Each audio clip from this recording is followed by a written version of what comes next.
کہ اختیارات امامت کو سمجھنے کے لیے ایک علم ہے، اور وہ علم اتنا گہرا علم ہے کہ اس میں لوگ بہک جاتے ہیں، لیکن میں بہت آسانی سے سمجھا دیا کرتا ہوں، اور وہ علم صرف آپ کے پاس ہے، اور کوئی بھی مکتب فکر اس علم کو نہیں سمجھ سکا۔ چونکہ یہ علم ہمارے پاس ہے، اس لیے ہر ایک اس پہ اعتراض کرتا ہے اور اس کا مذاق اڑاتا ہے۔ اب آپ کو سوچئے کہ علم کو سمجھنا ضروری ہے، نہ کہ نہ سمجھ میں آئے تو اس کا مذاق اڑایا جائے۔ وہ علم ہے علم بدا۔ علم بدا کیا ہے؟ جب تعارف ہوتا ہے علم بدا کا کہ اللہ کسی ایک چیز کا حکم دیتا ہے اور پھر اسے بعد میں تبدیل کر دیتا ہے، روک دیتا ہے، کہتا ہے یہ کام کرو اور پھر بعد میں کہتا ہے نہ کرو، اسی کو علم بدا کہتے ہیں۔ حکم الہی ہو جائے، کام کا حکم ہو جائے اور پھر روک دیا جائے کہ یہ کام مت کرو، یا آپ سے آپ اعلان نہ ہو اور کام خود ہی رک جائے، یا کام کہیں پر رکا ہو اور پھر سے ہو جائے۔ حکم الہی سے کوئی کام رکا ہوا ہو اور پھر جاری ہو جائے، اسے کہتے ہیں علم بدا۔ تو اس کا مذاق اڑا کے لوگ کہتے ہیں کہ دیکھیے ذرا اللہ کے ہاں بھی بھول چوک یہ مانتے ہیں، یہ بھول چوک نہیں ہے۔ میں اس تقریر کی تمہید میں یہی علم اپنے بھائیوں کو سمجھانے کی کوشش کرتا ہوں۔ یہ بہت ضروری علم ہے اور اس سے ہر ایک کو ہر وقت پالا پڑتا ہے۔ یہی علم آپ ہر وقت استعمال کر رہے ہیں، جسے علم بدا کہتے ہیں، اس لیے جاننا ضروری ہے۔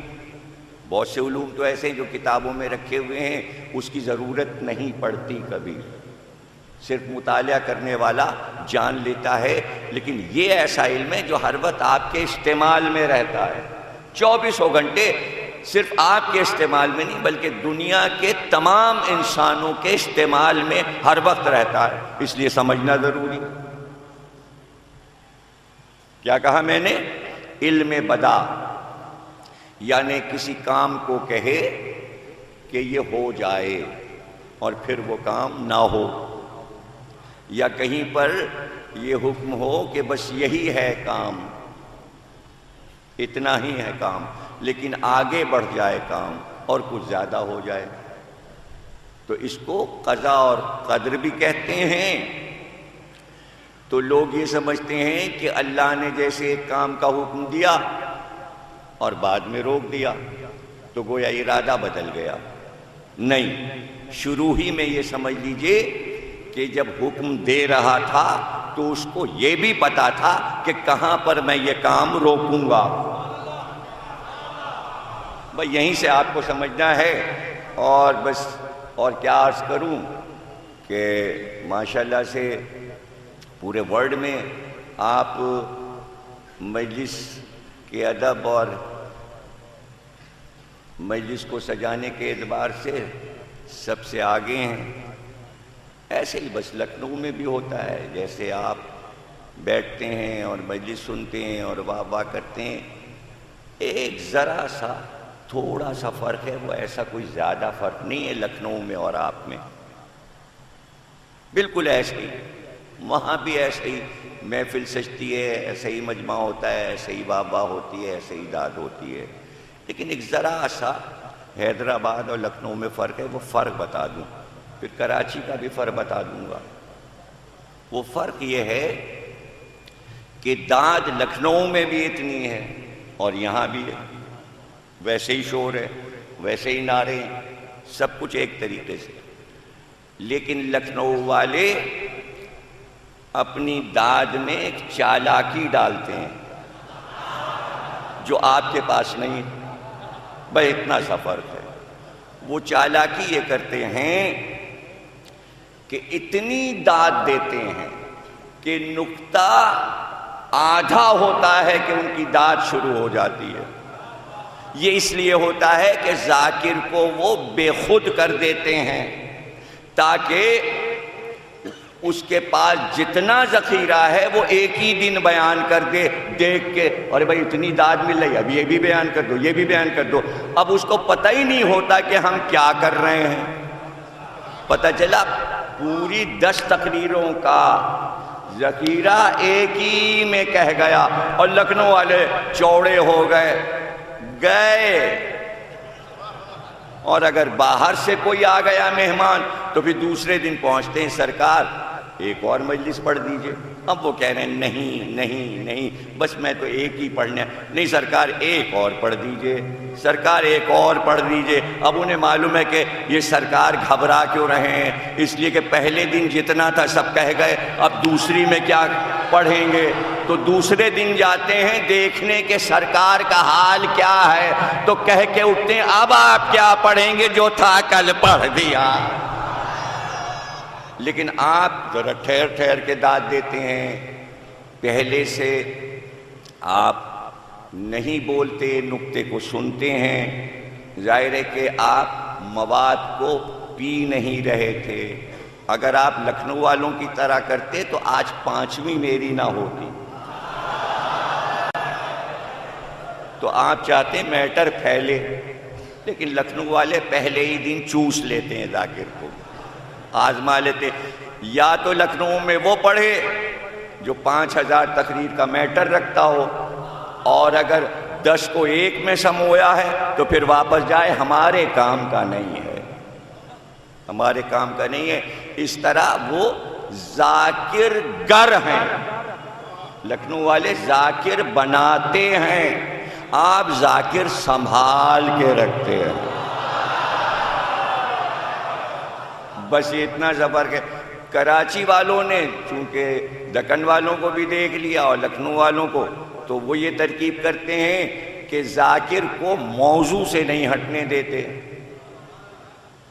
اور چاہتے ہیں کہ ایک ہی موضوع پر ایک دن میں وہ میٹر دے دے. اس ترکیب سے وہ وابہ کرتے ہیں. یہ تینوں فرق میں نے آپ کو بتا دیا اور آپ کی مرضی ہے آزما کے دیکھ لیجئے. تو آپ بہت غور سے ابھی تمہید سن رہے ہیں. آپ یہ نہیں چاہتے کہ میں جلدی جلدی میٹر دے دوں، لیکن آج تو 5ویں ہے بھائی، میٹر لیتے جائیے. جتنا میرے پاس ہو لے لیجئے. آج لکھنؤ والے بن جائیے نا. کیا ہو گیا بھائی؟ جلدی جلدی جلدی جلدی آزما کے دیکھیے کہ کیا کیا ہے، کیا کیا ہے.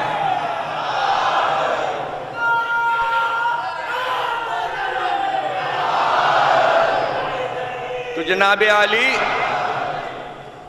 اللہ نے کہا کہ یہ کام ہو اور روک دیا، تو اس کا معنی یہ نہیں ہے کہ ارادہ جو بدلا تو اسے علم نہیں تھا.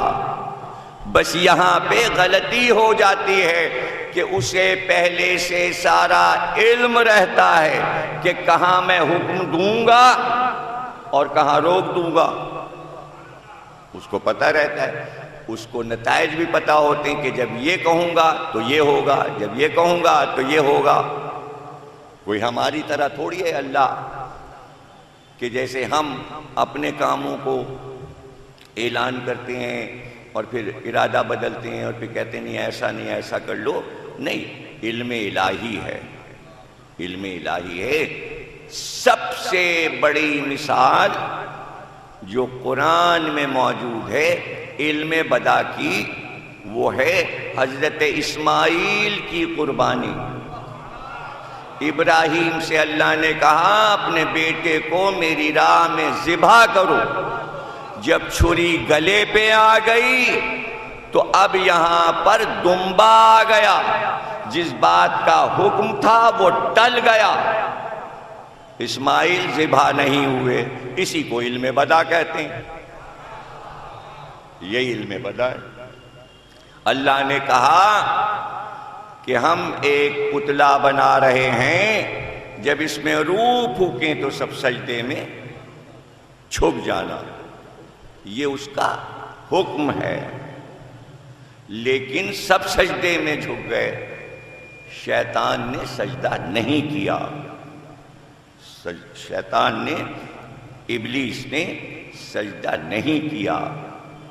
تو امام صادق صلوات اللہ السلام علیہ سے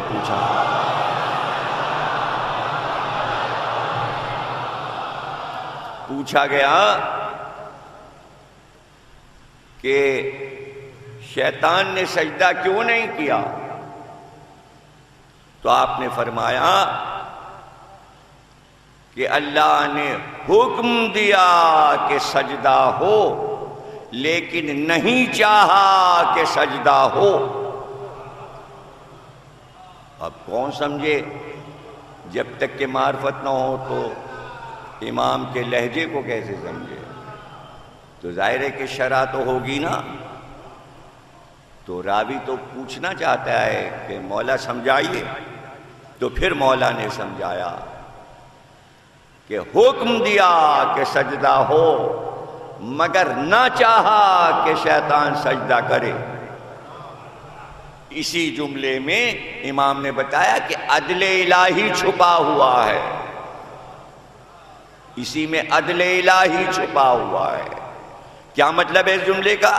کہ اللہ نے حکم دیا کہ سجدہ ہو، سب نے سجدہ کیا، شیطان اکڑ کے کہنے لگا ہم سجدہ نہیں کریں گے۔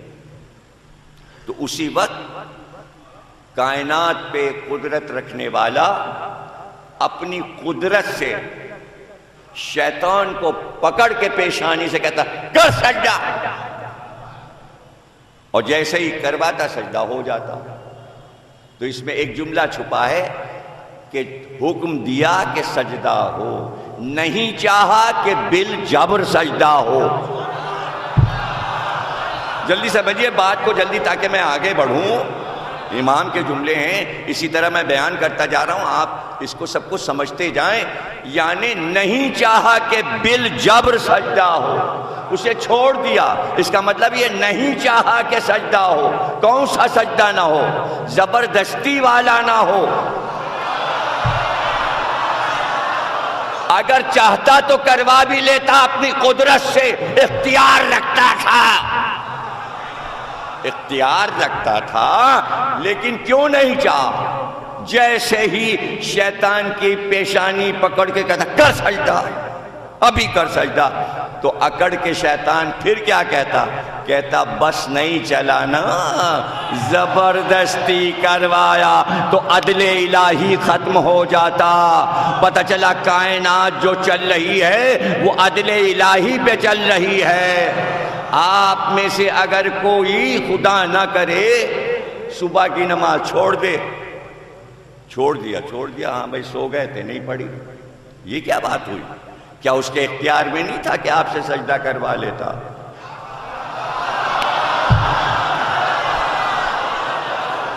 ارے بھائی کوئی حج کرنے نہیں جا رہا، کوئی خمس نہیں دے رہا ہے، آزاد گھوم رہا ہے، کوئی سزا بھی نہیں مل رہی، اور وہ بھی کوئی سزا نہیں بھیج رہا، تو کیا اس کی قدرت میں نہیں ہے کہ آپ سے سارے کام کرا لے؟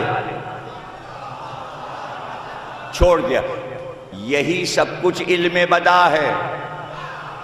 لوگ کہتے ہیں اگر اللہ نے طے کر دیا کہ یہی انسان کی تقدیر ہے، اور اس نے لکھ دیا اس کی عمر 20 سال ہے، اس کی عمر 30 سال ہے، اس کی عمر 50 سال ہے، اس کی عمر 60 سال ہے، لکھ دیا بھئی یہی ہوگا، اب بدلے گا نہیں ارادہ، لفظ بدلنا ہے نا، تو پھر یہ کیوں کہا دعا مانگو، ہم سے مانگو؟ پھر یہ کیوں کہا صدقہ دیا کرو، زکوٰۃ دو، صدقہ دو گے بلا ٹل جائے گی؟ یعنی بلا لکھی تھی لیکن اللہ نے ٹالا، یعنی علم بدا واقع ہوا۔ میں کیا کہہ رہا ہوں، آپ کے ساتھ یہ علم ہر وقت چل رہا ہے، یعنی کبھی کچھ بدل رہا ہے، کبھی کچھ بدل رہا ہے، کبھی کچھ بدل رہا ہے، اسی کو علم بدا کہتے ہیں۔